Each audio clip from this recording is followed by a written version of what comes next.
Welcome back clean news. चलिए देखते हैं मध्य प्रदेश की 25 फटाफट बड़ी खबरों को। इससे पहले आप एमपी के किस जिले से न्यूज को देख रहे हैं हमें कमेंट बॉक्स में जरूर बताइए। साथ ही डेली अपडेट रहने के लिए चैनल को सब्सक्राइब कर बेल आइकन को दबाना बिल्कुल न भूलें। आज का लाइक एम 3000 है, उम्मीद करते हैं कि आप इसे पूरा करेंगे। शिवराज सरकार का ऐलान, 1 माह में 1 लाख युवाओं को मिलेगा रोजगार। कोरोना काल के बाद बेरोजगारी के मुद्दे पर कांग्रेस पर हमलावर होते हुए मुख्यमंत्री शिवराज सिंह चौहान ने बड़ा ऐलान किया। सीएम शिवराज ने भोपाल के समीप सीहोर में कैबिनेट की अनौपचारिक बैठक में कहा कि 1 महीने में 1 लाख युवाओं को रोजगार के अवसर दिए जाएंगे। इसके लिए कार्य योजना तैयार की जाएगी। सीएम शिवराज ने कहा कि केवल सरकारी नौकरियों में ही नहीं बल्कि युवाओं को निजी क्षेत्र में भी रोजगार के अवसर उपलब्ध कराने के प्रयास किए जाएंगे। सरकार कर्मचारियों को देने जा रही 4000 रुपए तक की विशेष नकद पैकेज योजना। मध्य प्रदेश सरकार प्रदेश के कर्मचारियों के लिए 4000 रुपए तक की विशेष नकद पैकेज योजना को मंजूरी देने जा रही है। योजना के तहत 12000 रुपए तक की खरीदारी करने पर प्रथम और दूसरी श्रेणी के कर्मचारियों को 4000 रुपए, तृतीय श्रेणी के कर्मचारियों को 3000 और चतुर्थ श्रेणी के कर्मचारियों को 2000 रुपए का विशेष नकद पैकेज दे रही है। इस योजना को सरकार ने 31 मार्च 2021 से लागू किया, लेकिन अब इसका प्रस्ताव मंजूरी के लिए कैबिनेट में लाया जाएगा। एथेनॉल प्लांट के लिए बनेगी योजना, धान मिलिंग स्लैब को मंजूरी। सोमवार को सीहोर में हुई शिवराज कैबिनेट की अनौपचारिक बैठक के बाद मंगलवार को कैबिनेट की औपचारिक बैठक हुई। कैबिनेट की बैठक में कई अहम फैसलों पर मुहर लगी। कैबिनेट की बैठक से पहले सीएम शिवराज ने अपने मंत्रियों को संबोधित किया। सीएम शिवराज सिंह चौहान ने कहा कि अनौपचारिक बैठक के दौरान जो जीओएम बनाए गए हैं उन समूहों की बैठकें जल्द हों। 22 जून को सभी समूह अपनी अनुशंसा सुझाव दें।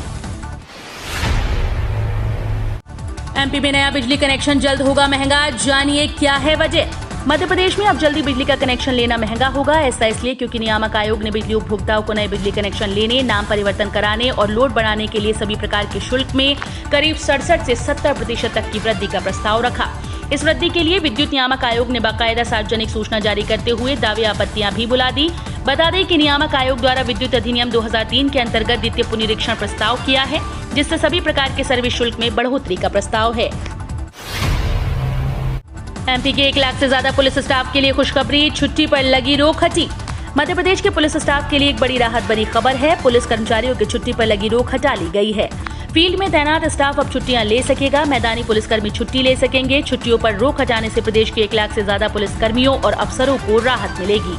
भोपाल क्राइम ब्रांच के एडिशनल एसपी गोपाल सिंह धाकड़ ने कहा, कोरोना में संघर्ष का समय था, स्थिति सामान्य होने लगी है। पहले जो स्थिति बन रही थी उसमें पुलिस जवानों ने बिना छुट्टी के अपने फर्ज को निभाया। अब मुख्यालय के आदेश का हम पालन कर रहे हैं। पुलिस कर्मियों को छुट्टी दी जा रही है। एमपी के सरकारी स्कूल्स में नए शिक्षा सत्र के लिए 9 से 12वीं तक की एडमिशन शुरू। कोरोना के कारण लंबे समय से बंद पड़े मध्य प्रदेश के सरकारी स्कूल्स में आज से नया शैक्षणिक सत्र के लिए गतिविधियां शुरू हो गईं। सत्र 2021-22 के लिए आज से एडमिशन शुरू हो गए। 9वीं से लेकर 12वीं तक की कक्षाओं के लिए एडमिशन किए जा रहे हैं।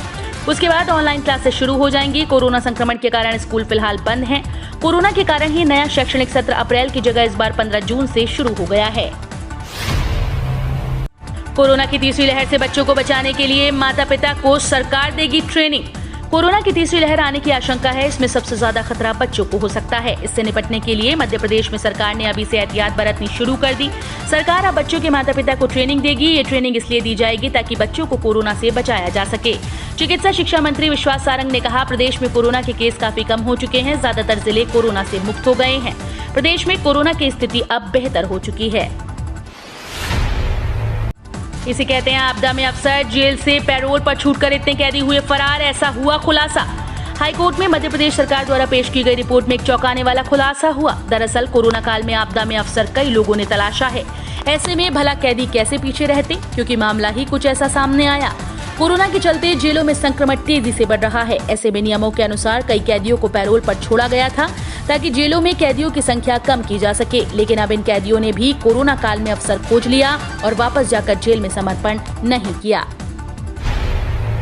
सुप्रीम कोर्ट के जस्टिस चंद्रचूड़ ने ई उद्घाटित किया हाईकोर्ट में secure wifi project. Supreme court e committee के चेयरमैन न्यायमूर्ति डीवाई चंद्रचूड़ ने मध्य प्रदेश हाईकोर्ट में secure wifi project NSTEP project integration of CIS software with land records का उद्घाटन किया। उन्होंने भरोसा जताया कि नवीन तकनीकी से जुड़कर मध्य प्रदेश हाईकोर्ट प्रगति के नए आयाम तय करेगा। ज्योतिरादित्य सिंधिया के मंत्री बनने की संभावना से कई नेता चिंतित। चंबल क्षेत्र की सियासत पर पड़ सकता है असर। केंद्रीय मंत्रिमंडल विस्तार की चर्चाओं के बीच इस बात की संभावना है कि मध्य प्रदेश के राज्यसभा सांसद ज्योतिरादित्य सिंधिया भी मोदी सरकार के सदस्य बन सकते हैं। सिंधिया के मंत्री बनने की संभावना ने कई नेताओं की चिंता बढ़ा दी है, क्योंकि उन नेताओं का प्रभाव कम हो सकता है। कैबिनेट विस्तार की आहट के बीच आज पीएम से मिलेंगे सीएम शिवराज। जानिए किन मुद्दों पर हो सकती है बात। मुख्यमंत्री शिवराज सिंह चौहान ने बताया कि बुधवार को उनकी प्रधानमंत्री नरेंद्र मोदी से मुलाकात होगी। माना जा रहा है कि इस मुलाकात के दौरान मुख्यमंत्री मध्य प्रदेश में कोरोना महामारी को लेकर प्रदेश सरकार के अब तक के किए गए प्रयासों की पीएम को जानकारी देंगे। प्रदेश की कोरोना की वर्तमान स्थिति और वैक्सीनेशन की जानकारी से अवगत कराएंगे। तीसरी लहर से निपटने के लिए प्रदेश सरकार द्वारा किए जा रहे उपायों को लेकर भी चर्चा होगी। मध्य प्रदेश से जुड़े अन्य महत्वपूर्ण विषयों पर भी चर्चा की जा सकती है। 1.25 लाख स्टूडेंट्स के रिजल्ट शीट पर नहीं चढ़े 11वीं के नंबर। रिजल्ट के लिए बनाना होगा नया फॉर्मूला। मध्य प्रदेश में कोरोना के चलते कक्षा 12वीं की परीक्षाएं आयोजित नहीं की गईं। स्कूल शिक्षा विभाग ने कक्षा 12वीं के रिजल्ट के लिए कक्षा 10वीं और 11वीं के नंबर और कक्षा 12वीं की छमाही परीक्षा के नंबरों के आधार पर रिजल्ट तैयार करने को लेकर मंत्री समूह की कमेटी गठित की। कमेटी के सामने परेशानी ये है कि प्रदेश भर के 1.25 लाख स्टूडेंट्स की कक्षा 11वीं के नंबर रिजल्ट शीट में नहीं चढ़े हैं। 1.25 लाख में 35,000 से ज्यादा स्टूडेंट्स भोपाल में हैं। बीते साल प्रदेश में निजी स्कूल्स की संख्या 5630 के आसपास थी। एमपी में एक ऐसी सैंपलिंग जहां ना तो मरीज और ना ही टेस्ट किया जा रहा, ज्यादा टेस्टिंग दिखाने के लिए हो रहा है घोटाला। मध्य प्रदेश की राजधानी भोपाल में कोरोना की दूसरी लहर के दौरान सबसे ज्यादा लोगों की मौत हुई। वहीं राज्य में भोपाल दूसरे नंबर पे है, जहां पॉजिटिव केस सबसे ज्यादा हैं। लेकिन अभी शहर में अचानक से बढ़ा हुआ पॉजिटिव रेट घट गया। प्रदेश सरकार का कहना है कि भोपाल में हर दिन 6000 सैंपल की जांच की जा रही है। लेकिन हैरानी की बात यह है कि इतनी जांच हो कहां रही है, क्योंकि fever clinic, mobile unit van, private और सरकारी लैब में तो इतने लोग पहुंच ही नहीं रहे। शिवराज मंत्रिमंडल की बैठक, कोरोना की तीसरी लहर को प्रभावहीन बनाने पर मंथन। मध्य प्रदेश में कोरोना संक्रमण की थमती रफ्तार के बीच हालात सामान्य होने लगे हैं। आम जिंदगी पटरी पर लौट रही है, तो मंत्रिमंडल की बैठक भोपाल से बाहर सीहोर जिले के इछावर में हुई। इस बैठक में मंथन हुआ कि कोरोना की तीसरी लहर को कैसे प्रभावहीन किया जाए और विकास की गति बनी रहे। राज्य में कोरोना की दूसरी लहर के चलते मंत्रिमंडल की ज्यादातर बैठक वर्चुअल ही हो रही थी। इसके साथ ही मंत्रालय में बहुत कम मंत्रियों का आना हो रहा था, मगर दूसरी लहर की रफ्तार धीमी पड़ने पर हालात बदल चले हैं। इन केंद्रीय कर्मचारियों को अब 5 गुना ज्यादा मिलेगी ये रकम। सरकार ने बढ़ाई लिमिट। कोविड महामारी के बीच सरकार ने कुछ केंद्रीय कर्मचारियों का मेडिकल क्लेम रीइंबर्समेंट की सीलिंग बढ़ाने का फैसला किया है। शिक्षा विभाग के आदेश के मुताबिक अब नवोदय विद्यालय समिति के कर्मचारियों को 5 गुना मेडिकल क्लेम मिलेगा। उन्हें अब 5,000 रुपए के बजाय 25,000 रुपए सालाना मिलेंगे। शिक्षा विभाग का कहना है कि प्राइवेट डॉक्टर को रखने का प्रस्ताव भारत सरकार के फैसले के अनुरूप है। हालांकि इससे पहले रीजनल ऑफिस सभी प्रधानाचार्य को व्यापक गाइडलाइंस भेजेगा और उसको भी इन नियमों को मानना होगा। इजरायली दूतावास के बाहर विस्फोट प्लांट करने वालों की तस्वीर, सूचना देने वालों को एनआईए देगी 10 लाख का इनाम। जनवरी में इजरायली दूतावास के बाहर हुए बम विस्फोट को लेकर राष्ट्रीय जांच एजेंसी एनआईए ने कुछ वीडियो और फुटेज जारी किए। इनमें दूतावास के बाहर विस्फोट रखने वाले 2 लोग दिख रहे हैं। आरोप है कि वीडियो और फोटो में दिख रहे दोनों लोगों ने दूतावास के बाहर बम रखा था। अब एनआईए ने दोनों की सूचना देने वाले को 10 लाख रुपए का इनाम देने की घोषणा की है। जहां बाबा का ढाबा वाले बाबा से मिलने पहुंचे यूट्यूबर गौरव वासन। बाबा का ढाबा वाले कांता प्रसाद को अब किसी परिचय का मोहताज नहीं है। पिछले साल सुर्खियों में आए कांता प्रसाद 2020-21 में सोशल मीडिया की सबसे चर्चित हस्तियों में से एक रहे। यूट्यूबर गौरव वासन के वीडियो के जरिए लोगों के दिल में जगह बनाने वाले बुजुर्ग गौरव वासन ने बाद में उन पर ही धोखाधड़ी का आरोप लगा दिया। हालांकि अब लगता है कि दोनों के बीच के सभी गिले शिकवे दूर हो गए। दरअसल यूट्यूबर गौरव वासन जब बुजुर्ग कांता प्रसाद से मिलने के लिए उनके ढाबे पर पहुंचे तो बाबा फूट फूट कर रोने लगे। इतना ही नहीं, बाबा ने गौरव के पैर पकड़ लिए और कहा कि गौरव की वजह से दुनिया उन्हें जानती है और वो गौरव के लिए अपनी जान दे सकते हैं। बाबा ने गौरव को देखते ही न सिर्फ फूट फूट कर रोया, बल्कि उनके सिर पर हाथ रखकर दुआएं भी देते रहे।